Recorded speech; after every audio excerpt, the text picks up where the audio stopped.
स्वामीनारायण हरे, स्वामीनारायण हरे। वचनामृत श्री गडडा अंत्य प्रकरण का 15वां। भक्ति की रीति जो मन को रास आती है। संवत 1884 में आषाढ़ कृष्णा त्रयोदशी 21 जुलाई 1827 को स्वामी श्री सहजानंद जी महाराज श्री गडडा स्थित दादा खाचर के राजभवन में अपने निवास कक्ष की छत के झरोखे में विराजमान थे। उन्होंने सभी श्वेत वस्त्र धारण किए थे और कंठ में मोगरा पुष्पों के हार पहने थे। उनके समक्ष मुनिगण तथा विभिन्न प्रांतों के हरिभक्तों की सभा हो रही थी।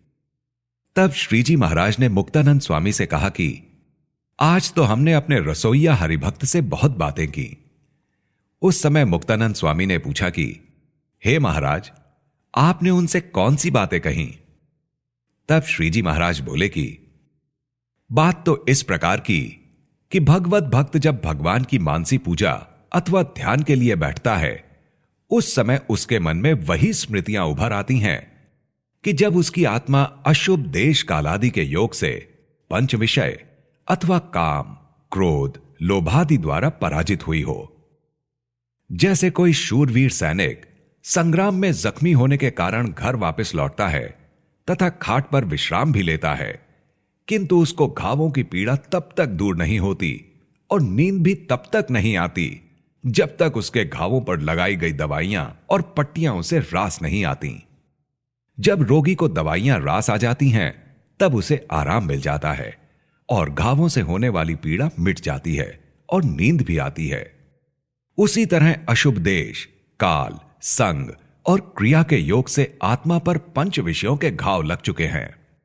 सो जब नवधा भक्ति में से जिस भक्ति के कारण भक्त को पंच विषयों के दर्द मिट जाए तथा पंच विषयों के स्मरण तक ना होने पाए, वही उसे औषध पट्टी रास आई समझ लेना चाहिए और वही उसका भजन स्मरण का दृढ़ अंग जानना। फिर उसी प्रकार की भक्ति को प्रधान रखते हुए मानसी पूजा और नाम स्मरण तथा अन्य हर तरह की भक्ति क्रिया करते रहना, तभी उसे अतिशय पुष्टि होगी। और यदि कोई भक्त अपने अंग को नहीं पहचानता, तो जैसे घायल आदमी को औषध पट्टी रास नहीं आती और चैन नहीं होता, उसी प्रकार उसे भी भजन स्मरण में किसी प्रकार से सुख नहीं होता तथा जो पंच विषयों के घाव लगे हों, उन घावों की पीड़ा भी शांत नहीं होगी। इसलिए नवधा भक्ति करते हुए जिस भक्ति के द्वारा अपना मन भगवान में लग जाए और भगवान के सिवा अन्य कोई संकल्प तक ना उठे, तब उस हरिभक्त को समझ लेना कि मेरा तो यही अंग है। फिर उसी प्रकार की भक्ति उसे प्रधान रखनी चाहिए। यह सिद्धांत वार्ता है। इति वचनामृतम। इस प्रकार से श्री गडडा अंत्य प्रकरण का 15वां वचनामृत पूर्ण हुआ।